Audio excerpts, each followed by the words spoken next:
New York never really sleeps. Even at midnight, the streets hum with restless energy, taxis honking, the faint thump of music leaking from bars, and the occasional laughter of strangers who pretend the night belongs to them. I used to find comfort in that chaos. Noise meant life, and life meant I wasn't alone. But lately, the city feels like it's moving too fast for me to catch up. That night, I walked into a small cafe on Fifth Avenue. It was one of those quiet corners of the city that people forget about, a refuge for lost souls. I'd been there dozens of times before, always sitting by the same foggy window with my camera on the table, pretending I was working while really just watching people pass by. Then I saw her. She was sitting near the window opposite mine, her fingers tracing invisible notes on the wooden table, as if she was playing a silent melody only she could hear. A cup of coffee sat untouched beside her. Her auburn hair caught the dim light above, and for a moment it looked like her head was wrapped in fire. She wasn't beautiful in the usual way, not the kind that stops the world, but the kind that makes you want to stay still and watch a little longer. There was something familiar about her sadness, like the city had given her too much light, and she didn't know what to do with the shadows left behind. I raised my camera. Click. The shutter broke the silence, and she looked up directly at me. Our eyes met. Hers were hazel, soft, and questioning. I froze, caught like a thief. But instead of anger, she smiled a small, knowing curve of her lips that said, "You're not the first one to notice." I lowered my camera, embarrassed. She tilted her head slightly, as if considering something, then stood up, gathered her things, and walked toward me. "Do you always take pictures of strangers?" she asked. Her voice was gentle, but carried an edge of curiosity.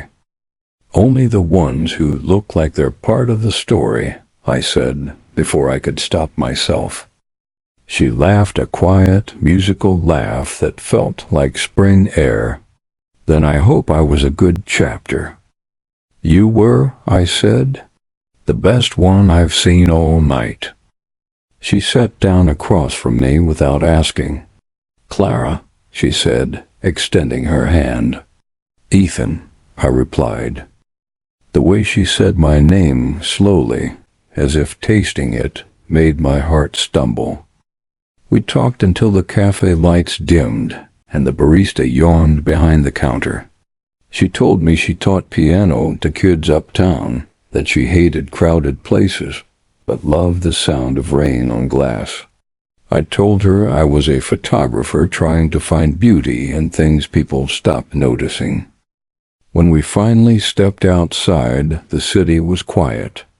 A thin drizzle had begun to fall, turning the pavement into a mirror. She opened her umbrella and looked at me. "Where are you headed?" "Nowhere," I said. "Just walking." "Then walk me home." Her apartment was only a few blocks away, but the walk felt endless. Every step was a rhythm, every word a new verse. When we reached her building, she turned to me and said softly, "You know, it's strange. I don't usually talk to strangers." "Maybe we were never strangers," I said. She smiled again, that same quiet, luminous smile that would haunt me long after. "Good night, Ethan." And then she was gone, up the stairs, leaving me standing in the rain with the sound of her laughter echoing faintly between the buildings. That night, for the first time in a long while, I didn't feel alone. I didn't know it yet, but that was the beginning. And one day, it would also be the end. Some people remember love by dates, the day we met, the first kiss, the first fight. I remember love by light, Morning light on her kitchen tiles, squared and precise like sheet music. Afternoon light floating like dust over a studio piano. Street light catching in her hair, as if it had found an old home there. We started with coffee and ended up with hours. It was never planned, never scheduled. One day I was a stranger with a camera. The next I knew how she took her tea, with lemon, never milk, that she owned mismatched mugs, and that she talked to the basil plant on her windowsill, as if it were a stubborn student who refused to listen. On Saturdays I brought bagels from a place in Greenwich Village where the baker pretended to be rude but kept the door open for old ladies. Clara would play scales while I toasted sesame, her fingers patient, unhurried, as if every note had a place to arrive at, a seat with its name on it. I learned her tempo without meaning to. She learned my silence the same way. "What do you see when you look at me through the lens?" she asked once, breaking the soft clatter of plates. "Light," I said. "That's not an answer." "It is," I told her. "Light is the only way we see anything at all." She rolled her eyes, smiling. "Photographers," she teased. "You're all poets with expensive toys." "Pianists," I shot back. "You're all magicians hiding in practice rooms." Sometimes she'd ask to see my photos. I'd show her strangers caught mid-laugh at the bus stop, a child examining a puddle like a portal, a man in a suit washing his hands too long in a diner bathroom, as if the day could be rinsed off. Clara would study each picture quietly, then point to something small, the corner of a sleeve, the tilt of a shoulder, the reflection in a window I hadn't noticed. She played images the way she played songs, listening for a key I didn't know existed. "Do you ever feel," she asked, "like the city is teaching you a language you can't speak yet?" "All the time," I said. "But I'm getting better at translating."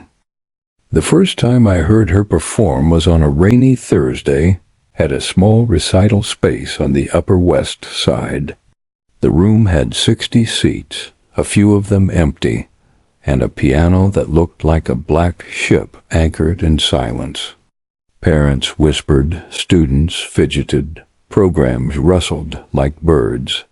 Clara walked on stage with that focused calm she wore like a coat. She didn't start with something showy. She began with Debussy's soft, patient water finding its way. Notes drifted into the room, and the room drifted into them. I thought of the first night we met, how the rain had made the streets a mirror, and how she had looked under her umbrella, as if the city were a piece she could play into kindness. Halfway through, she glanced up and found me in the second row. It was a flicker, a barely there thing, but it felt like the entire audience had stepped aside so the music could walk straight to me. I realized then that I had been wrong. I hadn't found light around her. I had been standing in it. After, in the little hallway where flowers become awkward and compliments become synonyms, I offered her a bunch of tulips. I'd bought from a bodega that sold postcards of the skyline, as if it were a person you could write to. She pressed the stems to her cheek, laughing. "You look like a florist," she said. "I look like a man who couldn't decide between red and yellow." "Then you chose correctly." She lifted the bouquet. A messy middle. We ate late at a place that specialized in spaghetti and arguments. Couples around us fought in low voices and forgiven gestures.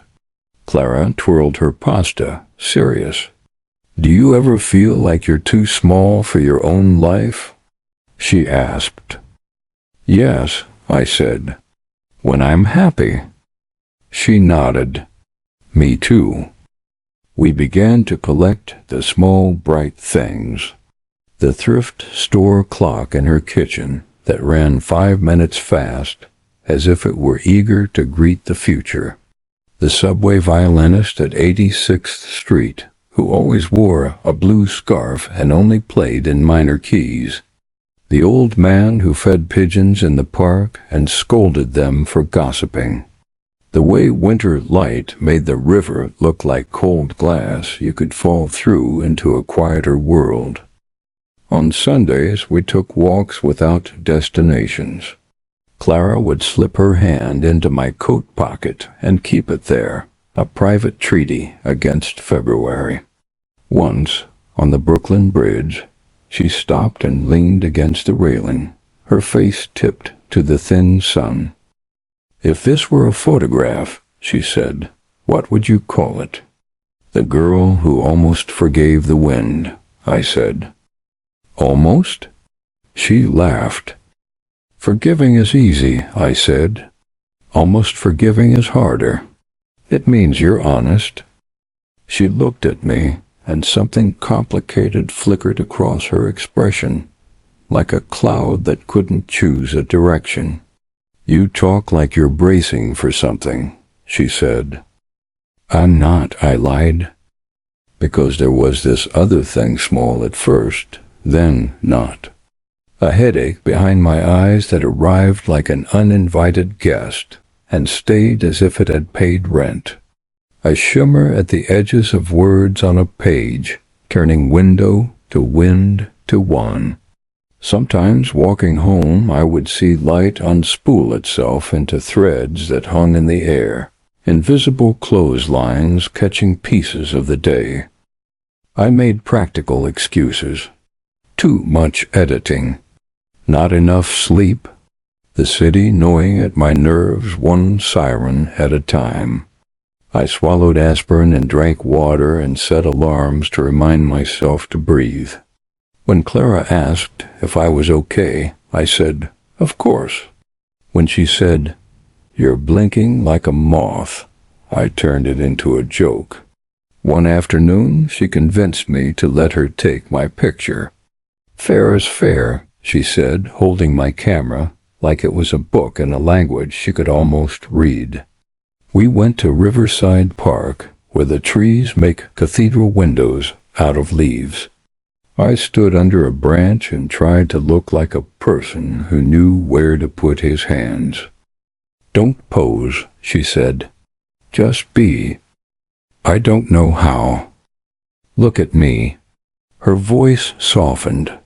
"There. Stay there." The shutter clicked once, twice, again. She lowered the camera and frowned. "What?" I asked. "Nothing." She shook her head. "You just—" She hesitated, then smiled. "You look like someone who keeps secrets from himself." That night, when I looked at the photos, I saw it too. In the left corner of one frame, the sunlight had fractured into a flare, a streak of white that cut across my face like a sentence unfinished. It could have been a beautiful accident. It could have been a warning. Weeks folded into each other like napkins. My headaches came in weather systems, sudden and total. Twice I found myself in the middle of a block, unsure of why I'd started walking. Once the letters on a street sign rearranged into nonsense, and then, as if embarrassed, returned to order. I wrote it all down in a notebook I kept in my jacket, as if naming things could train them to obey. Tuesday. Pressure. Flash of light. Nausea. Friday. Lost a word for 5 seconds. Umbrella. Came back like a shy dog. Sunday. Clara said, "Stay for dinner," and my heart knocked so loudly I almost answered it out loud. I told myself I would go see someone when the client work slowed, when rent was safe, when the fear of hearing the wrong answer grew smaller than the fear of not hearing any at all. The city made it easy to postpone. There's always another train, another corner, another tomorrow. One evening I arrived at Clara's earlier than usual and found her sitting at the piano with the fallboard closed, her hands resting on the wood as if feeling for a heartbeat. The apartment was rimmed with gold light, the kind that forgives dust. She didn't turn when I entered. "What are you listening to?" I asked. "The silence that comes after a song," she said. "It's its own thing." She patted the bench. "Sit." I wrote something. I sat beside her. She lifted the fallboard and began to play. The melody was simple 2 notes chasing each other down a narrow street. Then a third arrived like a friend, late to the party. It wasn't sad, exactly. It felt like walking home knowing someone is waiting. "What do you call it?" I asked. "Door left ajar?" She smiled. "I keep naming pieces after almosts. It's a habit. Maybe almosts are where people live." She looked at me then, serious. "I don't want to live in almosts with you." I could have told her everything in that moment. The headaches, the flashes, the way the world sometimes slid out from under me like an impatient rug. I could have taken out the notebook and read the entries aloud until the silence had to change its shape to hold them. I could have. Instead, I took her hand. "You won't," I said. She leaned her head on my shoulder, and we stayed like that until the room forgot to be a room and became the inside of a promise. I slept at her place that night for the first time. I woke before dawn to find her hair spread across the pillow like sunlight that refused to wait for the sun. I lay there counting her breaths and felt, with a sudden and terrifying certainty, that I had been entrusted with something I didn't know how to keep. In the morning I made coffee and watched steam pretend to be ghosts. Clara padded into the kitchen, sleepy and beautiful in my shirt. "Stay," she said, one word made of honey. I stayed. We ate toast with too much butter. We talked about nothing for an hour like it was the most serious subject we'd ever studied. When I left for a shoot, she stood on the balcony and waved, a small figure against a large city. I lifted my camera and took a picture without focusing. The image came out soft, a blur of girl and sky and the idea of morning. That afternoon, crossing 72nd Street, the world tilted. Not metaphorically. The buildings leaned as if someone had rewritten the rules and gravity was a polite suggestion. A searing white opened in my vision, a petal of light blossoming where thought should have been. I grabbed a parking meter, breathing hard, as strangers flowed around me, like water around a stubborn stone. When the light receded, a nausea remained, an aftertaste of metal. I checked my watch, 6 minutes gone. I stood there and understood, with the clean clarity of a photograph, that I wasn't unlucky. I was late. I made the appointment that night. I didn't tell Clara. Not yet. I told myself it was kindness, that I would spare her worry for a few days while I collected facts like coins. I told myself I was protecting the music. We met in the cafe where we'd first spoken, as if arranging to see the beginning again could bribe the future. She brought a new piece of sheet music, notation tidy as a city grid. I brought a smile I hoped looked like a man who knew what he was doing.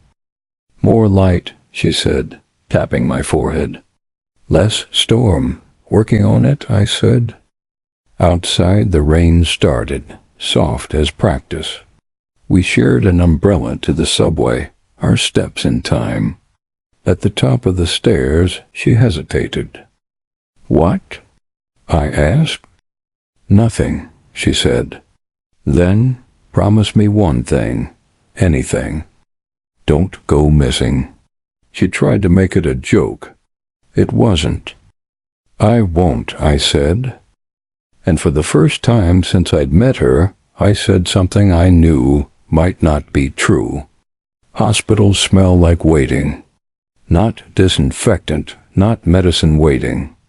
The air feels heavy with people holding their breath, with conversations that never make it past the throat. The neurologist's office was small, almost kind. A single window looked out over a line of trees that pretended not to notice the city behind them. There were photos on the wall of brain scans lit up in colors too bright to be comforting. He was calm, almost gentle, when he said it.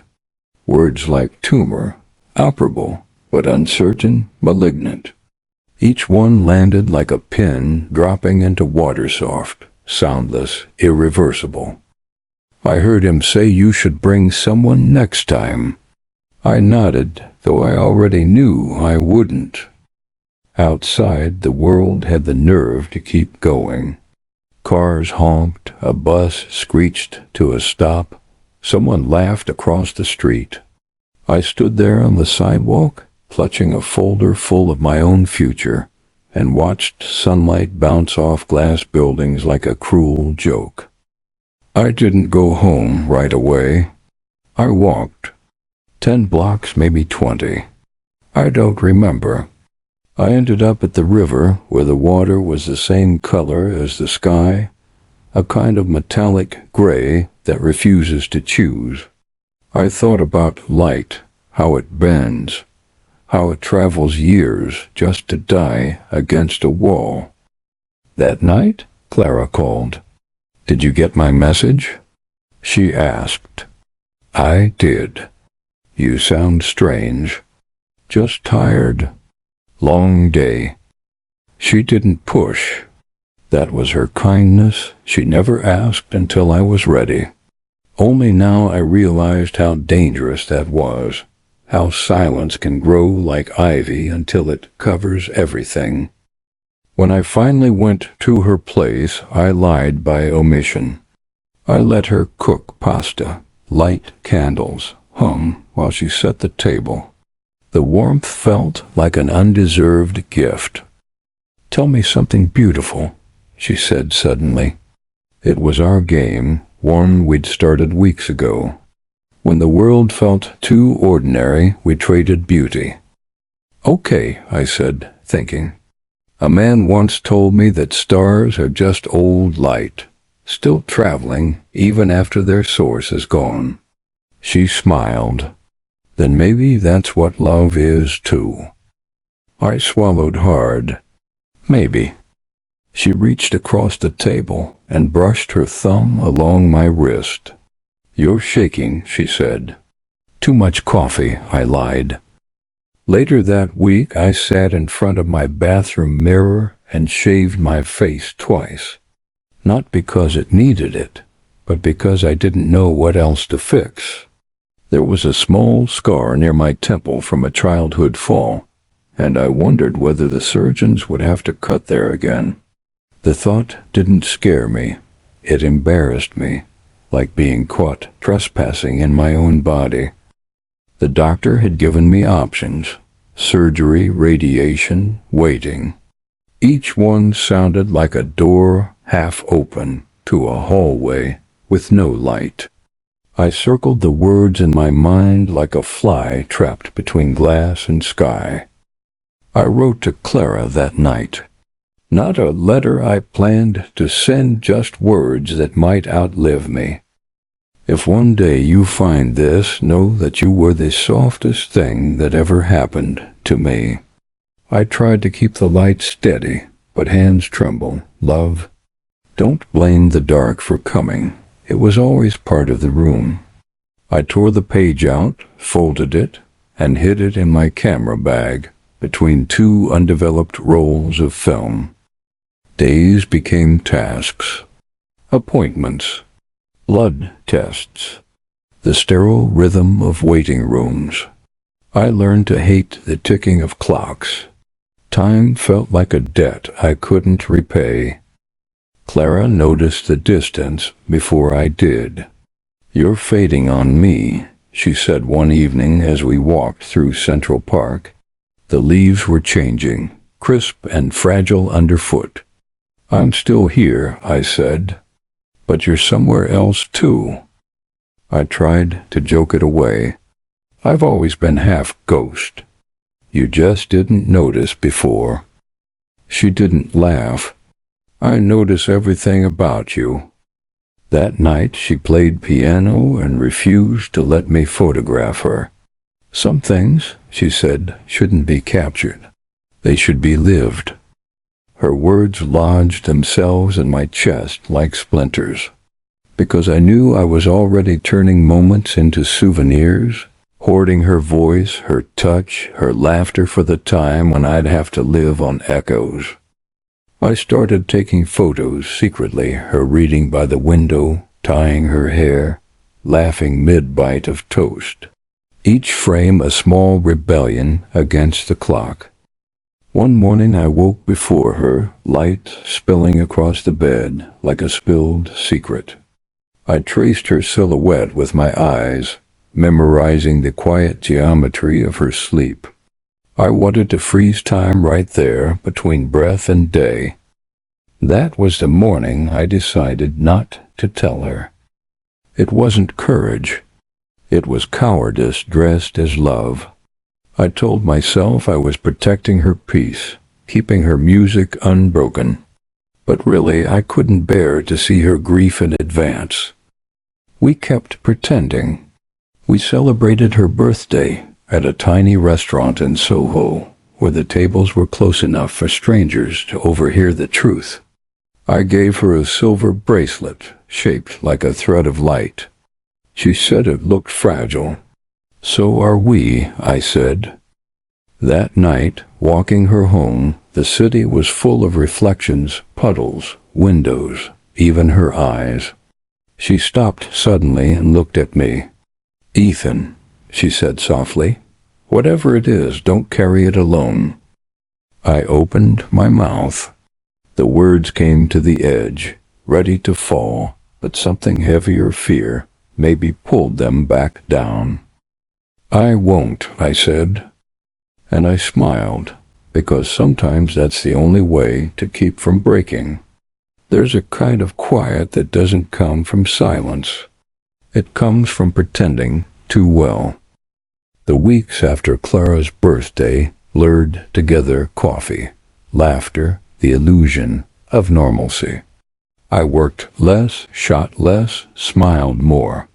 It almost felt like I could bargain with the universe by acting as if nothing had changed.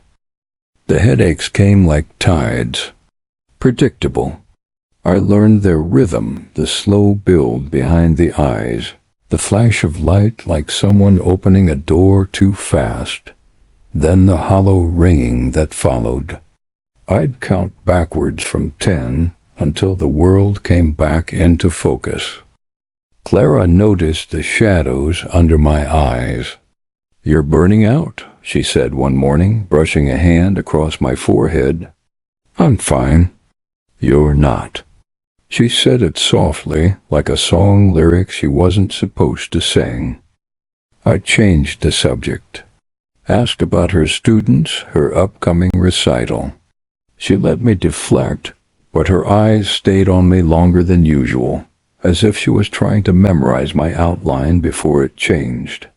That night I developed a roll of film from our last walk. In one picture, Clara was caught mid-laugh, sunlight scattered across her face in small, trembling pieces. But near the edge of the frame, the light bled, overexposed, devouring half the image. A mistake, I told myself. Just a mistake. The next day I returned to the hospital. The doctor showed me scans. Bright white blooms against gray. It's growing, he said. We should schedule surgery soon. Soon. A word that has no mercy. I walked home under the same indifferent sky. Every reflection in a store window looked like someone else wearing my face. Clara called that evening. You didn't answer all day. I was out shooting. Anywhere good? Just the city. I hated lying to her. Each one felt like a thread pulled from a sweater, tiny and visible, but fatal if you keep tugging. She invited me over. Her apartment smelled like oranges and sheet music. She was practicing a new piece, something slow, uncertain, like a staircase that never decided where it ended. Sit, she said without looking up. Tell me if it sounds like rain or regret. Both, I said. She smiled faintly. Then I'm doing it right. When she finished, she turned to me. You're somewhere far away again. Just thinking. About what? How you make everything sound like something else. She tilted her head, studying me. Promise me something. Another promise? This one's small. Be honest, even when it's ugly. I hesitated. Then lied again? I promise. Her hand found mine, and for a moment I thought maybe love could outshout the truth. A week later the world tilted again. This time I was crossing Lexington when the light fractured into white petals. I dropped my camera. Someone shouted. The pavement rose up to meet me, and everything went quiet, too quiet. When I woke, I was in a hospital bed. A nurse adjusted a monitor. You fainted, she said. I smiled weakly. More dramatic than it sounds. The doctor came in later. Same calm tone, same pity hiding under professionalism. You're lucky someone called an ambulance. Lucky. Another cruel word. He explained things I already knew. Surgery, risks, timelines. The kind of vocabulary that measures hope in percentages. I signed the forms. My hand didn't shake until the pen left the paper. When they discharged me, the sky was the color of aluminum. The kind of day that forgets to have weather. I didn't tell Clara. I told myself I'd do it tomorrow, then the day after, then maybe when she finished her recital, so she'd play without fear in her hands. Tomorrow became a kind of religion I worshipped for safety. But secrets like light always leak through cracks. Clara found the hospital bracelet first. It had slipped from my jacket pocket and landed on the floor near her piano. What's this? She asked, holding it up. My throat closed. Just routine, check. Routine? She looked at the name printed on the tag, her expression tightening. You've been lying to me. Clara? No. She shook her head. Don't soften it. Don't make it poetry. Just tell me what's happening. There it was, the moment I'd rehearsed and postponed, waiting for a perfect version that would never exist. It's a tumor, I said quietly. In my brain. The word hung between us, heavy and fragile. She didn't move. Didn't speak. Her eyes filled slowly, like glass catching rain. How long have you known? A while. And you didn't tell me? I wanted to protect you. Protect me? Her voice broke. From what? From loving you properly? I reached for her, but she stepped back. Clara, do you even understand what you've taken from me? Her question wasn't anger, it was heartbreak shaped into sound. I tried to speak, but everything came out wrong. Apologies, explanations, fragments. None of it mattered. She pressed her hands to her face, breathing unevenly. "You think you're saving me," she whispered, "but you're just leaving me early." Then she turned, walked into her bedroom, and closed the door. The sound was small, final. I stood there for a long time, surrounded by music that would never be played again. That night I went home and opened my camera bag. The letter was still there, folded between film rolls. I unfolded it and added a line. "You were right. Love was never meant to be safe." Then I put it back and waited for morning. Time doesn't stop when love does. It just keeps moving, dragging everything along like a tide that doesn't care what it takes. Clara stopped calling. I stopped trying to explain. The space between us became its own country, silent, borderless, impossible to cross. Days folded into each other like paper cranes.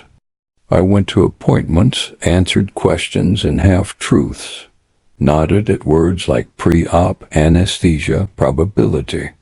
Doctors spoke gently, as if my body were glass, and their voices could crack it. I kept photographing things that wouldn't last: steam from coffee cups, melting ice on the river, the way light trembled on subway rails. Every picture looked like a goodbye in disguise. At night I couldn't sleep. The city outside my window never rested either. Taxi lights moved like constellations on the wet asphalt. Sometimes I imagined they were messages, small, pulsing signs that said, "Stay awake, stay alive."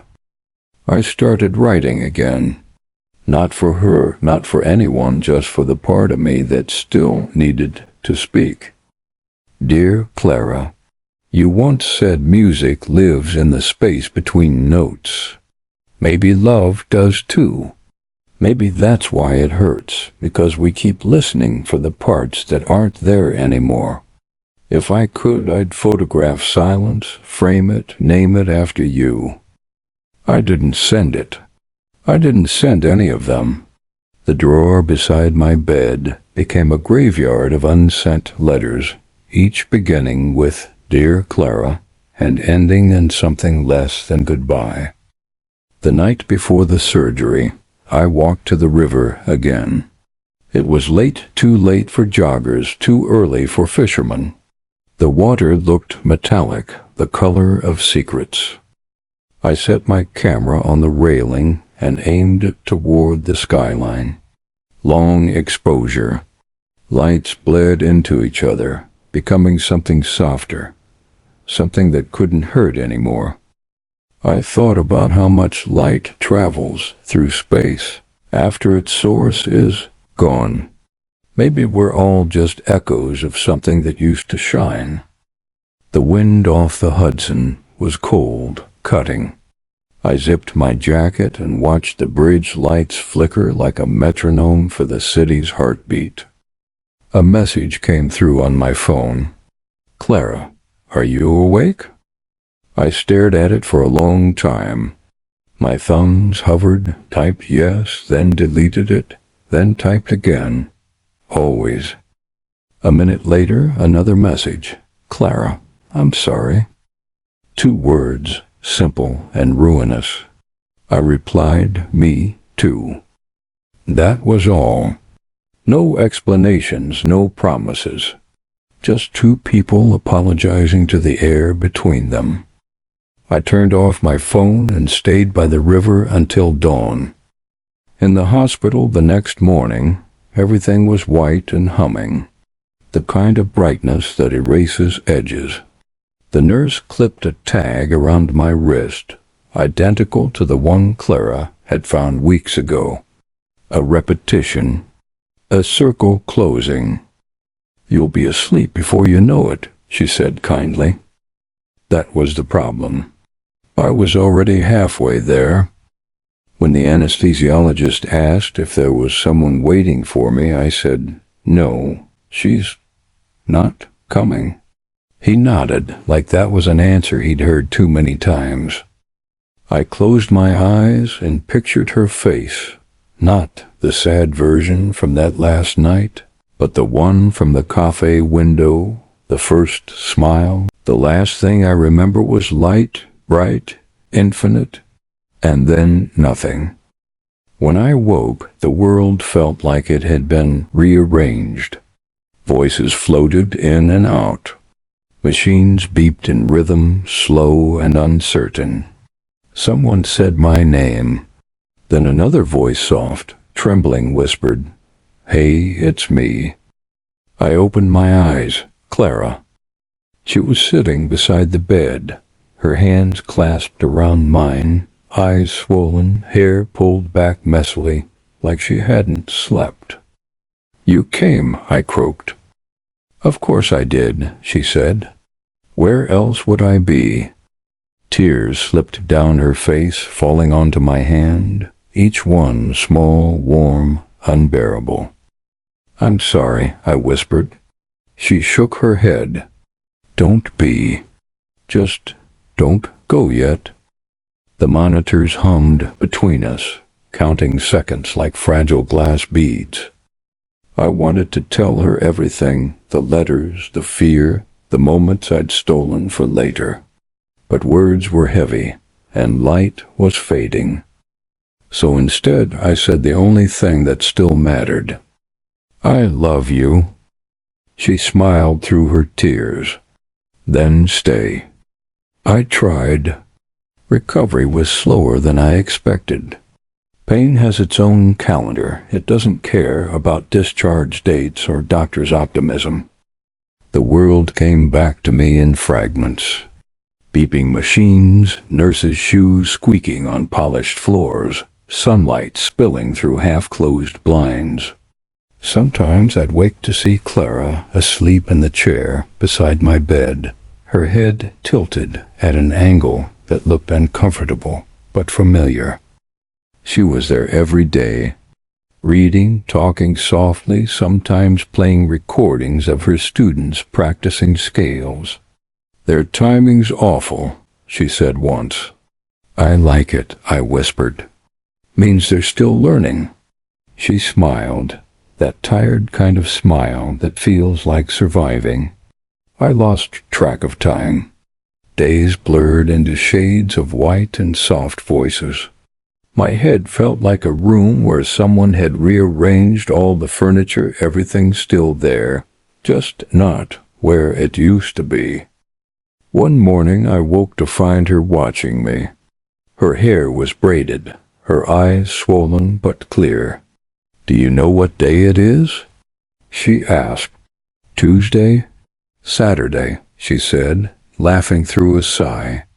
"You've been out of surgery for almost a week." "A week," I repeated, tasting the word like something fragile. She reached for my hand. "You scared me." "I scared myself." "Don't do that again."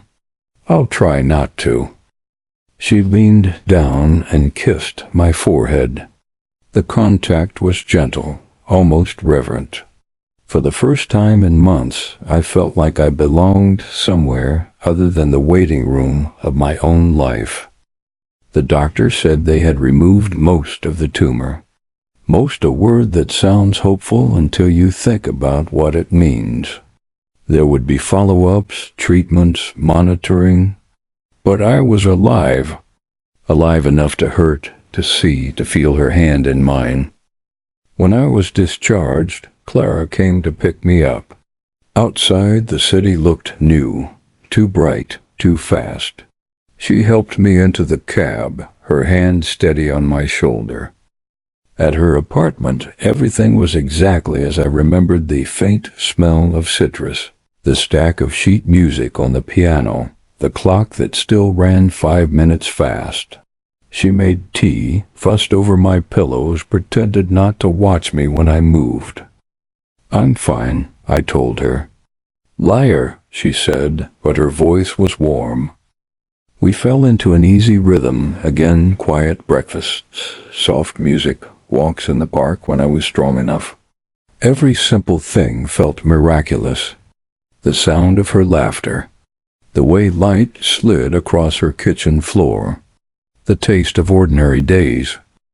One afternoon I found her sitting at the piano, fingers hovering but not pressing the keys. "What are you playing?" I asked.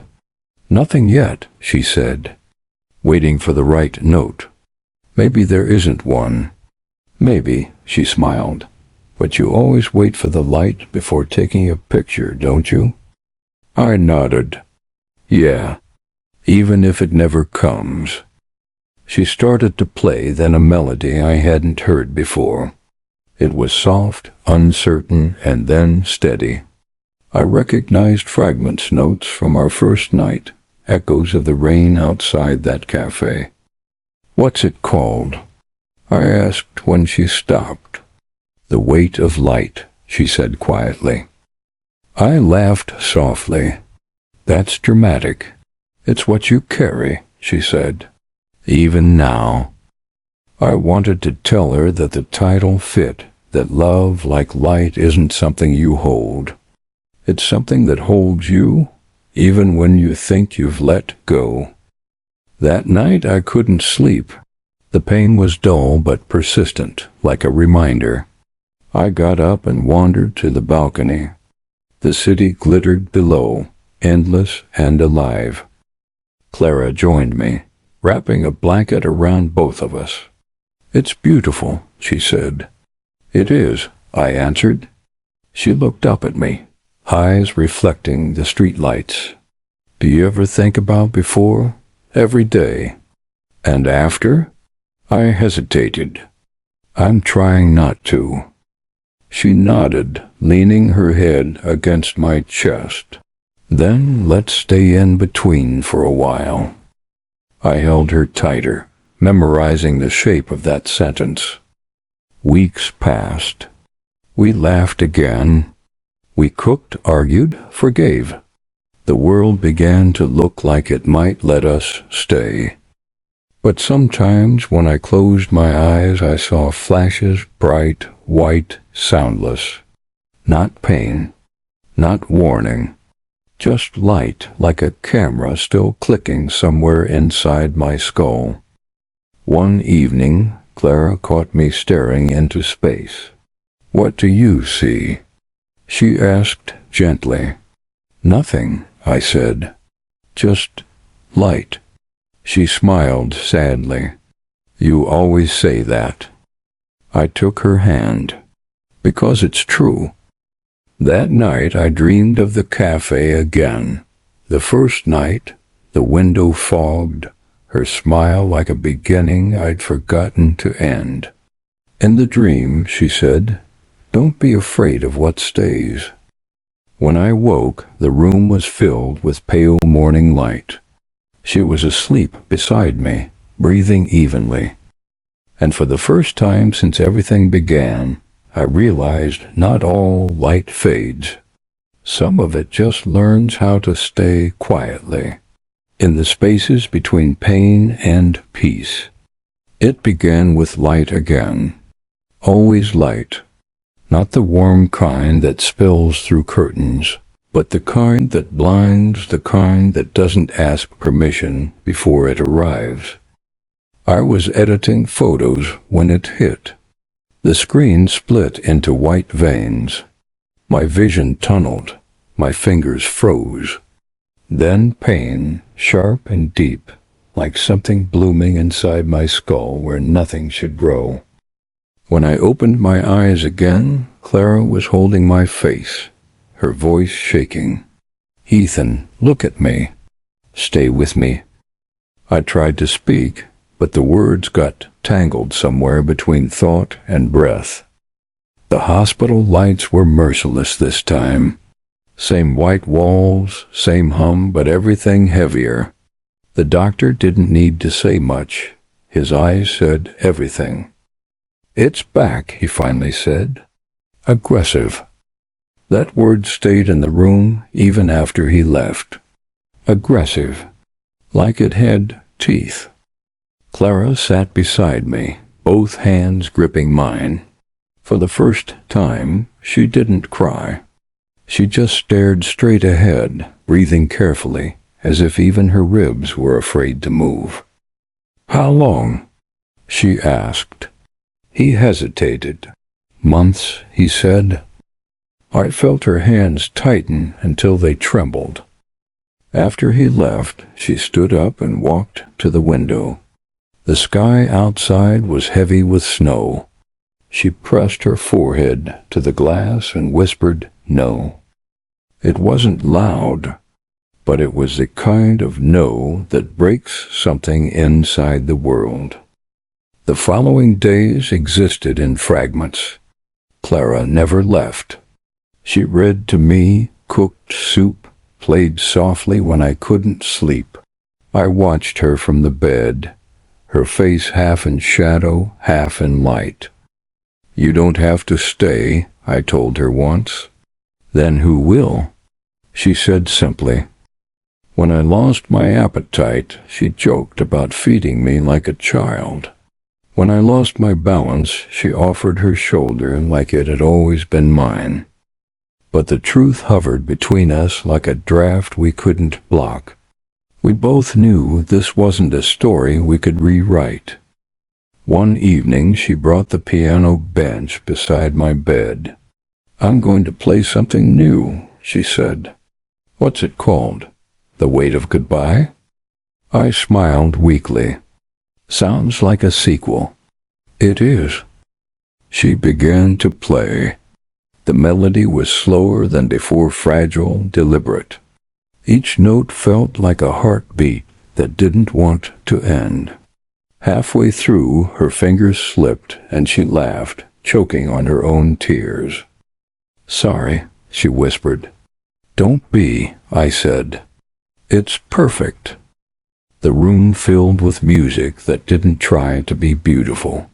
It was raw, trembling, human. I closed my eyes and let it hold me. That night, I wrote her one last letter. "Clara, if I could give you anything, it would be stillness, the kind that doesn't mean ending, but peace. You once told me light never really dies, it just travels farther than we can follow. Maybe I'm just going ahead to see where it goes. Keep playing. That's how I'll find my way back, E." I folded the letter and slipped it under the photo I'd taken of her that first night, the one where she looked like she was made of sunlight and winter deepened. The days shortened, like the world was closing its eyes early. I could feel my body giving up before my heart did. Clara stayed close. She talked about spring, about new students, about places we could visit when you're better. She said it with conviction, like she could convince time itself to wait.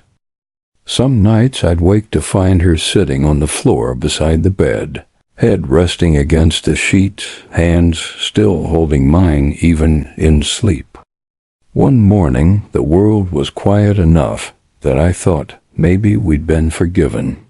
Snow fell outside, soft and unhurried. She was sitting by the window, humming something I didn't recognize. "Hey," I whispered. She turned, smiling through tears. "Hey yourself.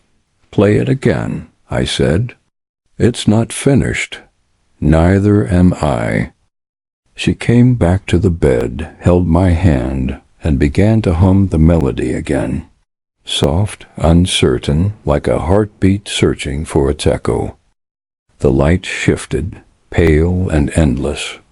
I watched it move across her face, and then everything started to fade, the room, the music, her voice, until only light remained. They say light travels forever. Maybe that's true, because somewhere, somehow, I can still hear her playing. The morning after he left, the city was quiet in a way I had never heard before. No horns, no footsteps. Even the wind sounded like it was holding its breath. I sat by the window, the same place where he once took my picture, and waited for the sun to rise. When it did, it was soft, hesitant, like the world was trying to remember how to begin again. His things were still here, the camera on the shelf, the sweater he never finished folding, a notebook on the table, the pages filled with words he'd never let me read. The room smelled faintly of him coffee and dark-room chemicals, a scent I used to think was loneliness until I realized it was simply him. The doctor had said he went peacefully, that there wasn't pain at the end. But what do they know of endings? Pain doesn't need to scream to stay. I found the letter 2 days later. It was tucked beneath that photograph me, sitting in the cafe window, caught between laughter and something I hadn't yet lost. The paper was creased, soft from being folded too often. I read it once, then again, then 100 times until the words stopped being words and turned into breathing. If I could give you anything, it would be stillness. Light never really dies. Keep playing. I placed the letter on the piano and stared at it until the room blurred. That night I played. Not for him, but with him. The melody came out uneven at first, clumsy, breaking in all the places where my heart had splintered. But slowly it steadied, like he was guiding my hands from somewhere I couldn't see. Neighbors must have heard it. No one complained. Maybe they understood that grief, like music, demands to be played out loud. Spring came slowly. Snow melted from the sidewalks in hesitant veins, revealing all the lives that had gone on without us. I started teaching again. The children didn't know how to talk about loss, but sometimes I'd catch them pausing mid-song, eyes closed, as if they were listening for something unseen. I began taking walks alone. Everywhere I looked, I saw traces of him, the reflection of light on water, the shape of clouds against glass, a man holding a camera on a street. Sometimes I'd talk to him under my breath. "I saw your kind of light today," I'd say. And somehow the world would answer, a gust of wind, a flash of warmth, the faint hum of a subway passing beneath my feet. Months passed. Grief softened into something quieter. It didn't leave, but it learned how to sit beside me without asking for space. One evening I opened the window and let the city noise in again. The chaos didn't hurt anymore. It sounded alive. I looked at the camera still on the shelf. For weeks I couldn't bring myself to touch it. But that night I did. I lifted it gently, turned it toward the fading sky, and pressed the shutter. Click. The sound echoed through the apartment, small and certain. In the photograph, the light was in perfect, too much shadow, too much blur. But in the center, faint and unintentional, there was a reflection on the glass, a shape like a hand reaching toward the sun. People say grief fades. They're wrong. It doesn't fade, it transforms. From ache to echo, from shadow to light.